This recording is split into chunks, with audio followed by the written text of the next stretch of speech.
งดูอ่ะเฮ้ยยิ้มกันยิ้มงามเด้บ่ใกล้มาแล้วปังแล้วเอ้าบ่ขออนุญาตน้ำพอทีมงานผมมีแขววะนี่แขวมันระดูดเยอะเลย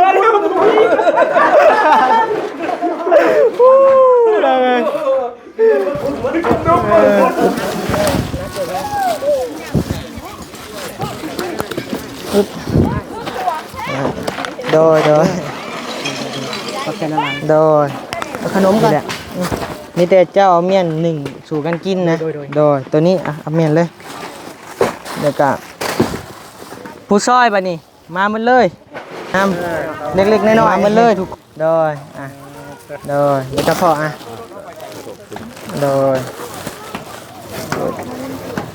ขนมใช่แล้วทั้งหุ้มโดยขอบใจโอ้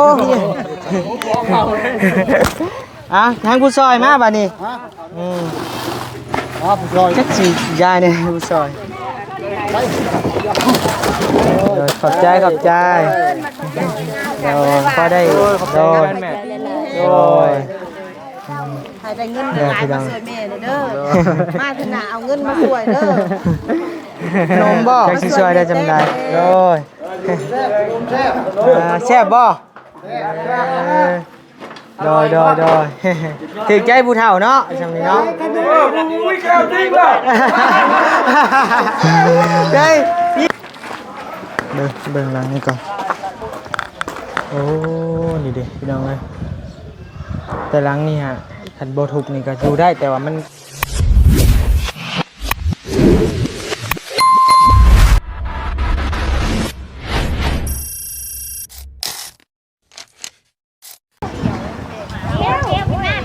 พี่น้องเลยกับทักทายสบายดีเด้อพี่น้องเลยทักทายสบายดี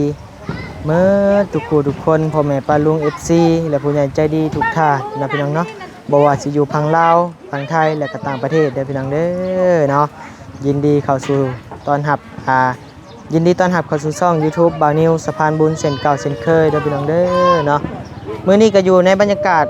ความโศกเศร้าเสียใจเนาะพี่น้องเนาะมาแสดงความยินดีนำทางมาแสดงความเสียใจนำทางพี่น้องชาวบ้านพังโฮงพี่น้องมากับบอบบี้พี่น้องทางทีมงาน YouTube เฮาก็ได้เนาะพี่น้องเนาะเดินทางมา4คนกับน้องสายฟ้าน้ำแน่มาพี่สายฟ้าครอบครัวมี6ครอบครัวโดยเอาสายฟ้ามาทำบุญนำพี่น้องมื้อนี้เนาะเธอบุญต้องไปวัดอันนี้บ่ไปวัดน้ำหมักกันเด้อนะบ่าวสิบอกเฮ็ดบุญเฮ็ดทานบ่ต้องจำเป็นต้องลงวัดเฮ็ดน้ำผ้าอรหันต์อยู่ในเฮือนในศาลเฮาก็ได้ผ้าใหญ่ที่สุดแหละอยู่ในเฮือนในศาลเฮาน่ะพ่อกับแม่น่ะแล้วก็เฮ็ดบุญนำญาติพี่น้องชาวบ้านนี่ก็ได้คือกันพี่น้องเนาะโดยเข้าวัดก็ได้คือกันได้หมดนั่นแหละขอแต่ทำดีเฮ็ดดีนะพี่น้องเนาะพาน้องเพิ่นมาก็ได้สอนเก็บความรู้หน่อยนึงพี่น้องมาเบิ่งเนาะมาหาประสบการณ์เพื่อได้มาเห็นเลยบ่ฮู้ได้ติว่าความหุ่นแห้งความโหดร้ายของอัคคีไฟเป็นอะไรเห็นว่าดีบอกว่าความมันที่ว่า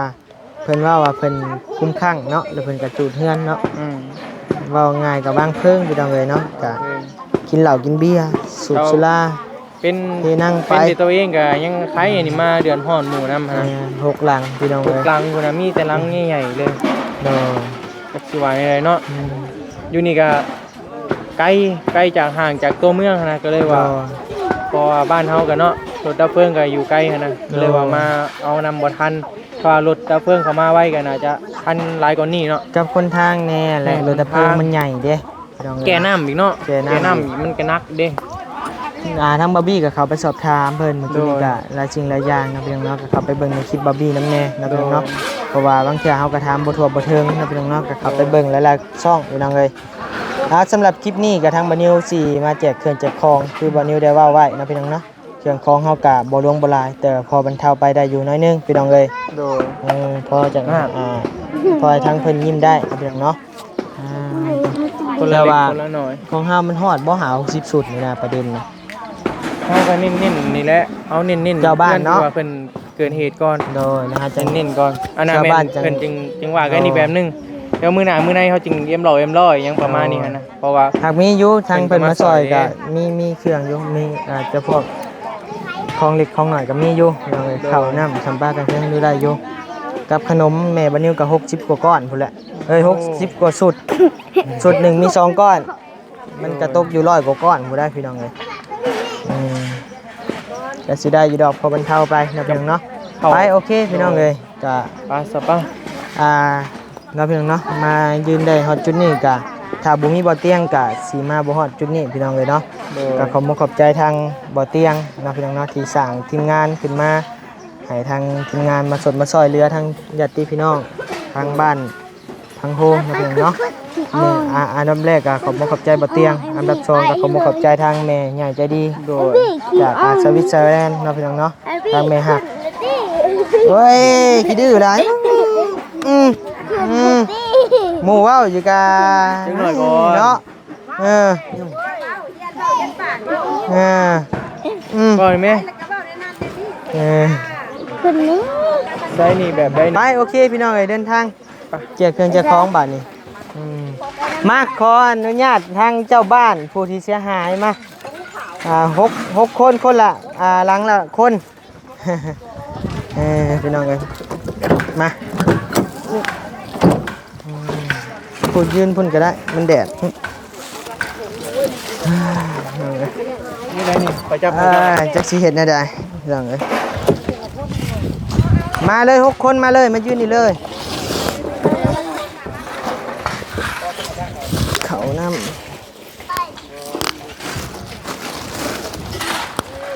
อันนี้ผู้เสียหายคนหนึ่งอ่ะโดยอึ๊บอึ๊บ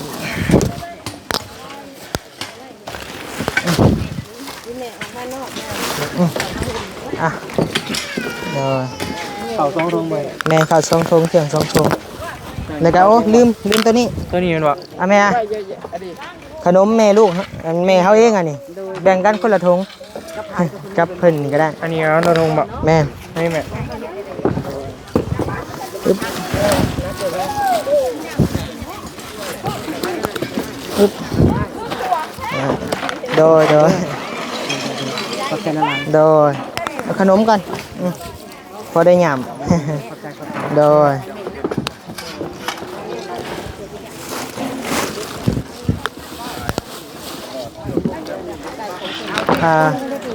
เมื่อไรบ่อาจจะคนแล้วเมื่อไรเนาะ6 คนเนาะโดยเลยกา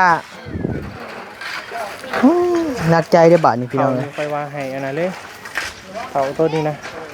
บ่เดี๋ยวมีแต่อันนี้เขาจะให้เข่าชวนร่วมเด้ออันเม่นเฮ็ดมาตัวแทนคนหนึ่งก็ได้มายืนนำกันนี่ก็ได้ เอาไว้เห็ดแบบเวลามาเห็ดเนี่ยอะไรเห็ดกิน เนาะ กันเนาะ แม่น กินกันเนาะโดย หนึ่งกินนำกันเด้อตัวนี้เด้อไม่เว้นเลยบอก บ่เมียนให้ผู้อื่นเนี่ย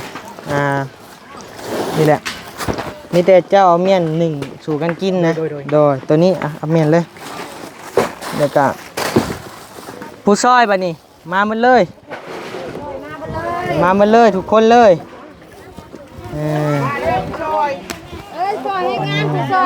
ผู้ซอยเด้อ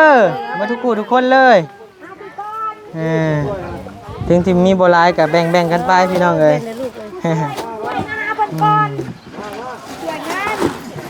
มาใช้ทั้งอันเฒ่าแก่ในโฮมมันในบ้านเด้3 คนเพิ่น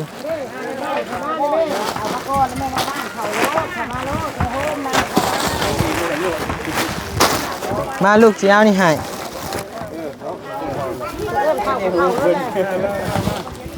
ทั้งพ่อเด้อพ่อตรงนึง จ้า พ่อ โอ้เขา โดยข้าวน้ำเล็กๆน้อยๆโดยโดยแล้วก็พ่อโดยนี่ขนมใช่แล้วทั้งโดยขอบใจ โอ้ยอ่ะทางผู้ซอยมาบัดนี้ผู้ซอยจักสิยายเนี่ยผู้ซอยไปน้องผู้ซอยอ่ะเฮาสิให้ได้เฮานักใจได้บัดนี้เครื่องก็บ่ทายผู้ซอยอ่ะ ขนมมาได้ อ่ะพ่อ ให้ผู้เสียหายเนี่ย โดย นี่เอาให้ครอบครัวนี้ข่อยว่า มีแต่แกะออกมาให้เป็นช่องกันนะ คือผู้ละช่องเอา คนละช่องกันเนาะจังพอกันเนาะพอเนาะเอาซะเจ้า3ช่องกระเทินเลยมาพอโดยพอโดยแกะออกให้ก่อนเลยพอใช่แม่อะซอยเรือกันคุณละเล็กรางวัลนำใจหน่อยนึงมาโดยพอได้ย่ำพอมีกำลังใจหน่อยนึงโดยคะแนนบทวถึงก็ขอโทษน้ำโดยโดย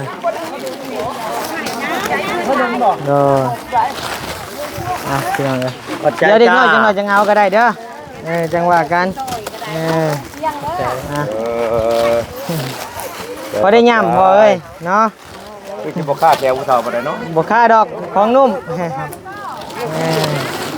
ขอบใจหลายๆให้ด้วยขอบใจพ่อโดยขอบใจโดยเบิ้ลแล้วบ่เบิ้ลแล้วใช้แม่ได้แล้วบ่ใช้แม่ยังไม่ได้เลยเนาะแม่เนาะใช้จะคือแกะเบิ้ลเลยแหละแกะเกินเหตุพวกนี้ว่าเบิ่งกันเลยนี่เอาแม่ให้กูจ้า ครับมึงเด้อ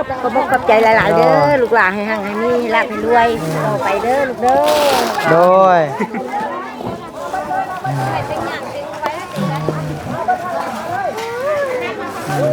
พอผู้ละเล็กผู้ละน้อยแล้วพี่น้องเนาะพอเป็นมีกำลังใจเป็นซอยเรียกพี่น้องมาใหม่มาอ่ะดอสวัสดีเด้อ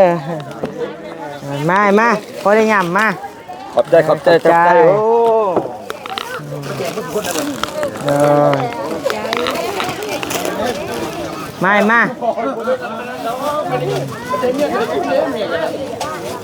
พอได้ย่ำมาเลยมาอันนี้ด้วยเดี๋ยวจังหวะการตอนขอบใจ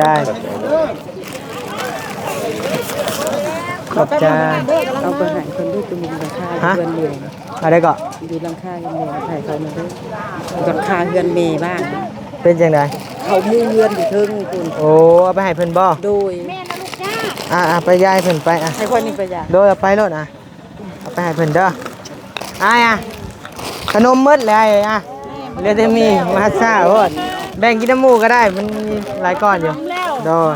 เอาไหมโดย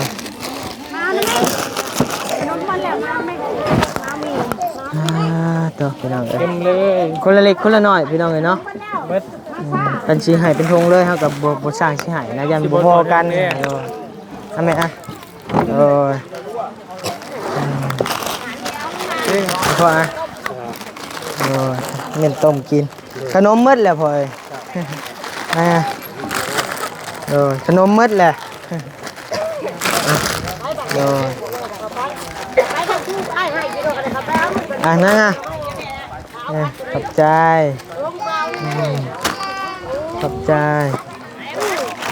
ที่กินมืดเลยแหละบ้านนี้น้องโอ้ยแม่มืดแล้วบ้านนี้ขอบใจเด้อโดยขอบใจกันโดยคนละเล็กคนละน้อยมันกับผมมีหลายปันใดพอได้โดยให้ได้เงินหลายมาช่วยแม่เด้อมาถนาเอาเงินมาช่วยเด้อ จักสิช่วยได้จำได้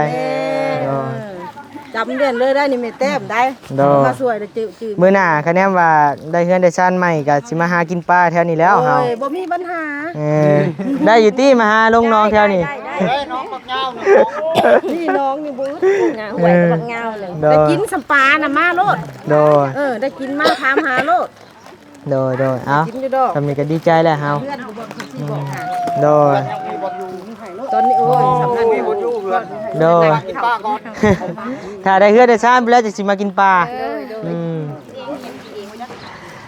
พี่น้องเอ้ยคือว่าสำเร็จเสร็จสิ้นพี่น้องเอ้ยภารกิจเฮาโดยแซ่บอยู่บ่ขนมน่ะแซ่บบ่โดย เจ้าหลอกเบิ่งแล้วบ่ได้หลอกเบิ่งนี่แหละ ฮะ เจ้าหลอกเบิ่งนี่แหละ โอ้เขาเมื่อยหล่อเลย หลอกแล้ว มือแล้วมือว่านี่ก็มา มือเขาเจ้าน่ะแม่ก็ยังแต่เมื่อยนั่นนึง เมื่อยนั่นได้ เมื่อยยังแม่เฉพาะซ้ำนี่ก็ยังเมื่อยแล้วขนมให้ลูกให้ตู้อยู่พุ่นก็ยังบ่ได้ บ่ ตู้เฮ็ดเพื่อนให้ได้ตู้เขาสิโตให้นอนไปเลย โดย นี่ได้จะมีนะ โดยเอามีแล้วให้เขากับแบ่งของเจ้าแล้วได้ แบ่งทั้งสอง เป็นจังได๋มันมีบ่หลายเฮากับแบ่งกันเนาะแม่เนาะ แบ่งเขาได้กินหมดทุกคน โดยคนละเล็กคนละน้อยหั่นแหละ น้อยมาขนาดอย่าลืมซื้อมาผักแม่นี่เด้อแกะออกจากกระเป๋าเลยซื้อปังคุกี้เชน อยากกินข้าวจี่ปาเต้บ่ โอ้ยกินจริง โอ้2-3,000 บาทผู้จักอย่างสิพอเออ 2-3,000 บาทแม่นบ่ลูกโอ้สงสัยแม่บ่เคยไปเวียงจันทน์ปักเซจักเทื่อเลยเนาะ แม่นอยู่ ห้วยเพื่อสิพอกันอีกห้วยหมดหลายพันอยู่เด้อ 10,000 กี่ ฮะ 10,000 กี่ ก้อนละ10,000 แม่นเอาบ่เอาตัวก่อนละ15อยู่ตรงเห็นนี่เนาะว่าซื่อว่าสมถามเขาขอโทษลูกเด้อแม่เพิ่นเว้าแบบนี้เว้าแบบอันนั้นเลย โดยบ่เป็นหยังดอกพี่น้อง แม่บ่เคยกิน มา แบบนี้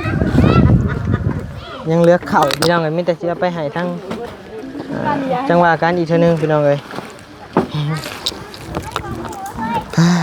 เรียบร้อยพี่น้องโดยแม่นอาเชโนมาเดี๋ยวมิดเลยติบ่มีไผปากเลยบาดนี้หลายมีแต่ขอบใจ โดย มากเข้มแข็ง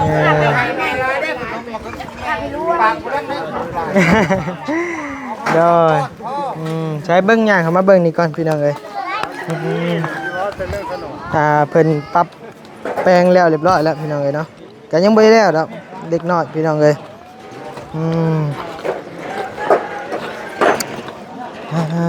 ต่อเนี่ยมาเบิ่งเรื่องนี้ก่อนพักผ่อนกินขนมบ่โดยแซ่บบ่โดยถึงใจผู้เฒ่าเนาะช่างนี้เนาะอุ้ยแก้วจริงว่ะเฮ้ยยิ้มมาเบิ่งดูอ่ะ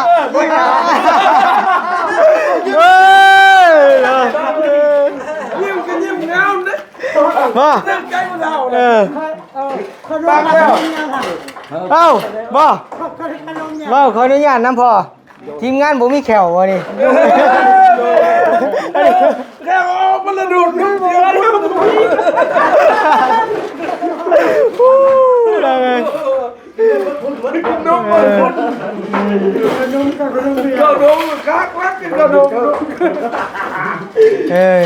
พี่ดอยก็ใจละลายโดยบ่มันก็บ่บ่ได้ไปเขานี่แหละก็นี่บ่มันก็อยู่แล้วเหลือเลยเนาะโอ้แน่โดยอันนี้เพิ่นเฮ็ดแต่คืนนี่แหละมันจะแข็งแน่คะแนนเฮ็ดตอนเช้ามาเลยแฮงแซ่บโดยแรงนะพอสิเบิ่งลูกๆแมลงนี่ ว่าโดยพี่น้องเอ้ยเนาะเพิ่นว่าทีมงานบ่มีแขวเด้อก็ม่วนเด้อพ่อเด้อโดยพี่น้องก็ได้หัวน้ำเพิ่นพี่น้องเอ้ยหมดเลยเนาะนั่งก็อยู่เพื่อนข้าวกัน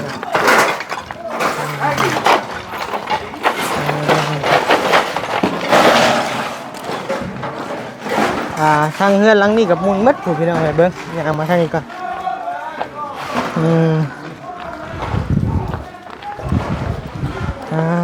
ผมล้างนี่กับป้อจะค้อนบ่ฮ้อนพี่น้องไปเบิ่งปากลำโพงนี่ลายเลยห่างกันได้นี่เงื่อนนี่อยู่บ่ได้นะตอนไฟใหม่พี่น้องเนาะอยู่บ่ได้เลยเบิ่งคันละเปื่อยหมดผมหลังใหม่แหล่หมดหลังใหม่นี่ว่าบ่เสียหายก็เติมหนึงอยู่หลังนี่ก็ได้ใหม่มันนะบ่ทันยังหมดพี่น้องเอ้ย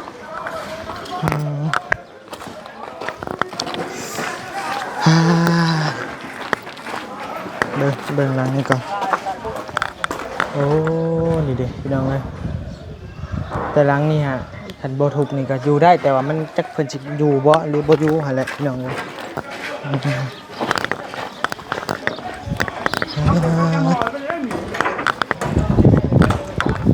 เฮ้ยมาฮอดพี่ละบ่บัดคนละทีมงานนะพี่น้องเอ้ยใช้แล้วละบ่ทางนี้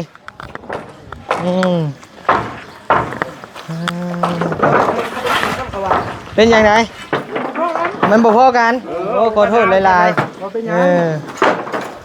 ได้แต่หมี่เนาะเราบ่ได้กินซ้ำบาดนี้เพื่อสิต้มหมี่กะพอแห้งอีกบาดนี้เอาบ่ต้มนะ กินยังไง เด้อ เดี๋ยวห้องน้ำ เฮือนเจ้าบ่เหลือแต่ห้องน้ำ เครื่องของพื้นบ่ได้เลย ว่าได้ยังเลย โดย เริ่มมานี่เริ่มมาก่อนมือ โอ้เลยจังได๋สิปัวแป้งบ่หรือว่าทุบเลยทุบเลย เก็บก่อนมีเงินมีคำแต่ว่ากัน โดยอยู่ให้อยู่หน้าก่อนเนาะบัดนี้ อยู่เพียงหน้าไปก่อน โดย จะได้สักมันเบ็ดเดี๋ยวมันจะนอนไซส์ดีนอนเลย โดยไปโอเคเดี๋ยวครับกลับก่อนบัดนี้โดยขอบใจไปพี่น้องทางนี้ก็เผ็ดอยู่พี่น้องแดด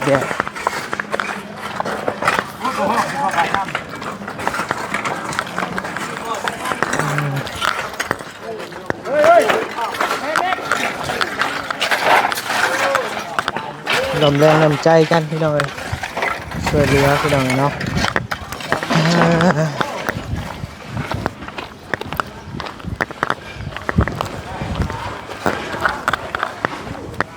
ขนาดกับผู้อีพี่น้ำก็ยังเปื่อยพี่น้องเก็บสำได้ไปโอเคพี่น้องเลยทั้งมันนิวสิขอโตก่อนพี่น้องเลยเป็นได้กับจังหวะกันอีกเป็นหนึ่งพี่น้องได้เลยเนาะอยู่ดินแห้งมาทุกคนแล้วก็ขอมาขอบใจทางแม่ใหญ่ใจดีจากสวิตเซอร์แลนด์เด้อใช้ผ้าไปใส่เลยใส่ผ้าเอ้ยมาพี่มือบาดนี่เฮาได้เอาภารกิจแหละ เมื่อกับเมื่อเอา ใช้อันกินหน้ามาหากล้องแน่ในบาไทยโฮมแน่หลบมือขึ้นโอเคไปเมื่อก่อนพี่น้องเอ้ยบาดนี้เดินทางก่อนโดยสบายดี